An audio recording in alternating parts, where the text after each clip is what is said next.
Paz do Senhor, irmãos, Pastor Robson William, tudo bem? Eu gostaria de compartilhar com os irmãos um texto bíblico para a nossa reflexão, que se encontra no Evangelho de Jesus Cristo, segundo escreveu Mateus, capítulo 24, versículo 12 e 13, que nos diz assim a palavra do Senhor.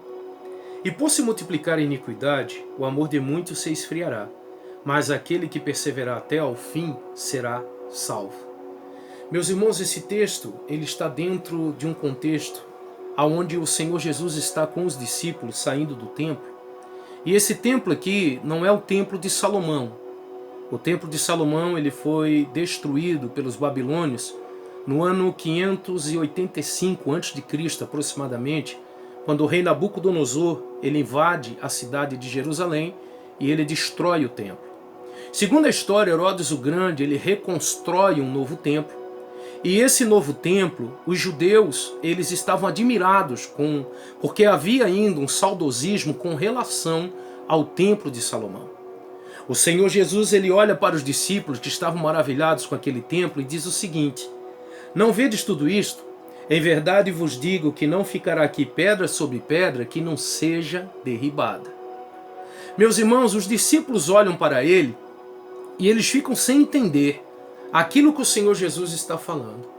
E aqui, meus irmãos, Jesus dá início a um dos sermões mais profundos de toda a Bíblia Sagrada, aonde ele fala sobre a doutrina das últimas coisas, aonde o Senhor ele entra não só em Mateus 24, mas ele também fala em Marcos capítulo 13, versículo 1 ao 13, e também em Lucas capítulo 21, versículo 5 ao 36, o Senhor nos traz uma profundidade a respeito do final dos tempos. Aqui o Senhor Jesus ele fala a respeito de tudo o que estava acontecendo naquele momento e do que iria acontecer. Segundo os estudiosos da Bíblia, Mateus capítulo 24, que é um texto sinótico, tem uma visão paralela também em Lucas e também em Marcos, que são os três evangelhos sinóticos. Mateus 24 ele fala com três povos, ele fala com a igreja, com Israel e com os gentios. E aqui, meus irmãos, nessa meditação, e eu peço alguns minutos da sua atenção emprestada, o Senhor Jesus ele entra com profundidade. Ele já está assentado no Monte das Oliveiras e os discípulos perguntam para ele: Mestre, que sinal haverá da tua vinda e do fim do mundo? O Senhor ali começa a falar de muita profundidade. Ele começa a ensinar os discípulos a respeito da doutrina das últimas coisas. Meus irmãos, o meu objetivo aqui não é falar de dois extremos que nós estamos vivendo hoje no atual momento. O extremo de desprezar as profecias bíblicas e também o extremo de falar de teorias de conspiração. Não, nosso objetivo não é esse. O nosso objetivo é trazer a você a seguinte meditação: prepara-te para te encontrar com o Senhor teu Deus. Preparemos para nos encontrarmos com o Senhor nosso Deus. Quando entro em Mateus 24, eu vou descobrir o nosso objetivo é trazer equilíbrio, porque nós não podemos desprezar as profecias bíblicas. Tudo isso que está acontecendo no nosso contexto atual de sociedade está dentro de Mateus 24, não só agora, mas há muitos anos. A Bíblia ela é muito mais atualizada do que as nossas redes sociais. A Bíblia é muito mais atualizada do que os nossos noticiários, independente de canal de televisão ou independente de internet. A Bíblia é o livro mais atual. E quando eu olho aqui dentro de Mateus 24 e jogo para dentro do nosso contexto atual, eu vou descobrir que alguns sinais estão se cumprindo. Por exemplo, sinais que mostram o derramamento da graça de Deus.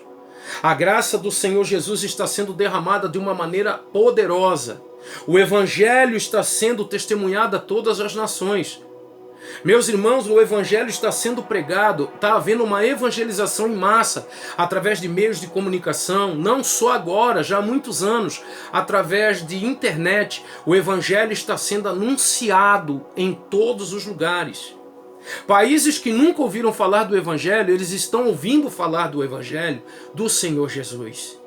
Nós estamos vendo, meus irmãos, um grande derramamento da graça do Senhor, aonde nós estamos vendo pessoas que a sociedade dizia irrecuperável, mas o Evangelho tem transformado essas pessoas. Ou seja, o Evangelho ele está atingindo o mundo, o Evangelho está atingindo as nações. Claro que tem muitas pessoas, irmãos, milhões de pessoas, mas muita gente está sendo alcançada pelo Evangelho da graça, que é o Evangelho que a igreja prega. Favor imerecido.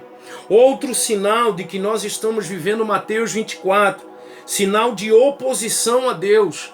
Nós estamos vivendo já há alguns anos, meus irmãos, um tempo de profunda angústia e dor. E isso está em Mateus 24, versículo 9, versículo 10, versículo 21 e 22 desse mesmo capítulo. É um tempo de grande angústia e dor. Martinho Lutero, que todos conhecem, que foi, vamos dizer, o pai da Reforma Protestante, ele falou uma coisa que eu achei muito interessante. Martinho Lutero nos ensinou que o homem pode se aproximar de Deus através da oração, da palavra e da dor. E nós estamos vivendo um tempo de angústia, irmão, e dor já há muitos anos. Eu não posso querer enxergar a igreja na minha visão, não posso querer enxergar a igreja, achar que a igreja é o meu jeito de viver. Não, a igreja é no mundo inteiro. E em muitos lugares, irmão, a igreja está sendo perseguida. Dentro de países da janela 10x40, nós estamos vivendo um tempo de angústia e dor. Outro sinal de oposição a Deus que nós estamos vivenciando nesses dias, uma grande apostasia. O que é apostasia? Abandono consciente da fé. É quando o povo de Deus conhece a palavra na teoria, mas não pratica. Essa apostasia também está dentro de Mateus 24, versículo 4 e 5. Também nós estamos encontrando dentro dessa apostasia, que é abandono consciente da fé, falsos messias, falsos mestres, falsos profetas. Já houve muitos falsos messias, muitos falsos profetas, já houve muitos falsos cristãos, vai aparecer muito mais. Muitos falsos ministros, falsos irmãos, um falso evangelho. Um evangelho antropocêntrico que está tomando conta de muitas igrejas. Um evangelho que centra no homem, ou seja, o homem é a medida de todas as coisas. Nós estamos vivendo um evangelho que tem muito gnosticismo, misticismo misturado com filosofia, irmão. Evangelho de Cristo é simples, ele liberta, ele transforma. O evangelho de Cristo é poderoso. Nós estamos vendo aí nos últimos anos o abandono da fé verdadeira na palavra de Deus. Nós estamos vendo uma falsa religião. Irmãos, nós estamos acompanhando, estamos vendo muita gente pregando um ecumenismo, ou seja, toda a fé leva a Deus. Não, não é o que a Bíblia diz. A Bíblia fala, Jesus Cristo falou em João 14,6, eu sou o caminho, a verdade e a vida. Ninguém vem ao Pai senão por mim. Não é todo o caminho que leva a Deus, não. O caminho, a verdade e a vida é o Senhor Jesus. Nós estamos vendo tudo isso, irmão. Uma depravação moral, de acordo com Mateus 24:12, irmão, nós estamos vendo a iniquidade se multiplicando e o amor se esfriando. Seres humanos não têm mais valor. As pessoas estão se distanciando de relacionamentos umas com as outras, irmão. As famílias estão se desintegrando. A única instituição que prega unidade de família são poucas na terra, e a igreja tem servido de sustentação para as famílias. Querido irmão, querida irmã, há um colapso moral e espiritual. O nível de infidelidade conjugal é alarmante. O divórcio já passa de 50% em muitos países. A indústria da imoralidade sexual, a pornografia, ela está tomando conta, ela está avançando de uma maneira assombrosa, meus irmãos. Nós estamos vendo pessoas mergulhando na bebida, no vício, para tentar suprir o vazio da sua alma. A corrupção moral, olha o que está acontecendo, oposição a Deus, ao caráter de Deus. A oposição moral já está presente nas cortes, nos parlamentos, na política e até na religião, irmãos. O sagrado está sendo vendido. Muitos lugares, irmão, virou covil de demônios. Muitos lugares que pregam um evangelho espúrio, um evangelho misturado, um evangelho antropocêntrico, já virou covil de demônios. Já não tem mais o genuíno evangelho. Já não tem mais a genuína esperança. Queridos irmãos, nós estamos vendo sinal de oposição a Deus. acontecendo na nossa sociedade. Eu não estou aqui para dizer porque eu não sou leviano com relação à palavra, na simplicidade do que eu estou te falando. O anticristo, eu não estou para te dizer que a pessoa do anticristo está aí, é muito prematuro eu falar isso.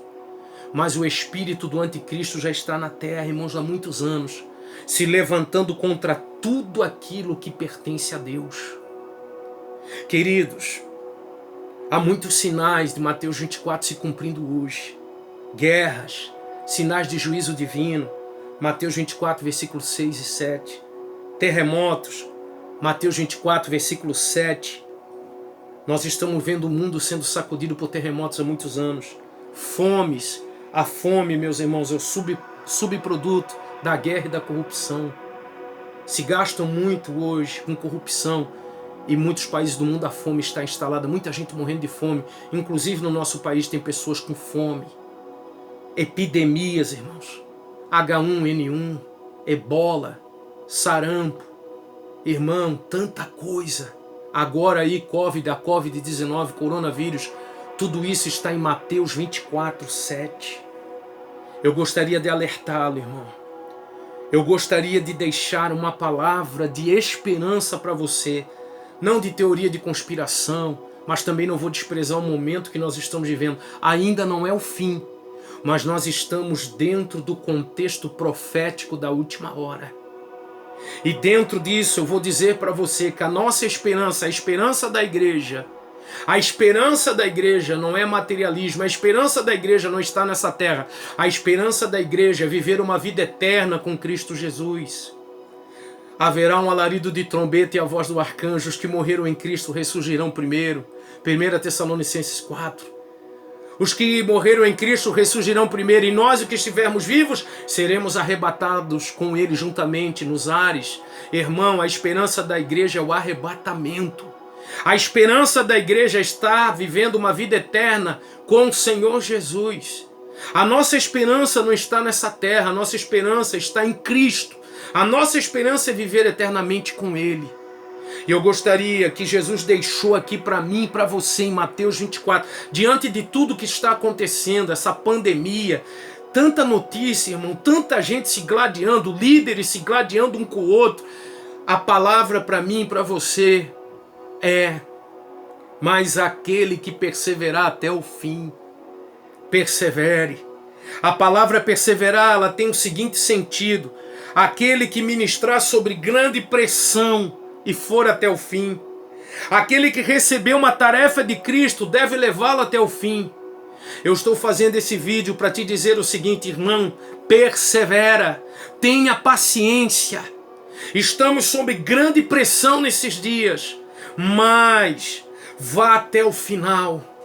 Vá até o fim com o nosso Senhor e Salvador Jesus. Persevere até o final. A salvação é para aqueles que estiverem debaixo de grande pressão e não desistirem.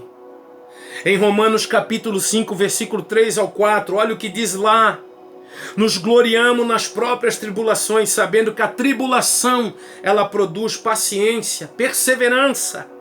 A perseverança ou paciência produz experiência. E a experiência produz esperança. E mais para frente, no capítulo 5 de Romanos, versículo 5, diz assim: a esperança não traz confusão. Irmão, a nossa esperança em Cristo não traz confusão. Persevera. Persevera no teu casamento, na tua família. Persevera na tua vida com Deus. Persevera no teu ministério. A esperança para mim e para você, a esperança é Jesus. Que Deus te abençoe nessa simples meditação, que você possa perseverar até ao fim. Deus te abençoe. A paz do Senhor.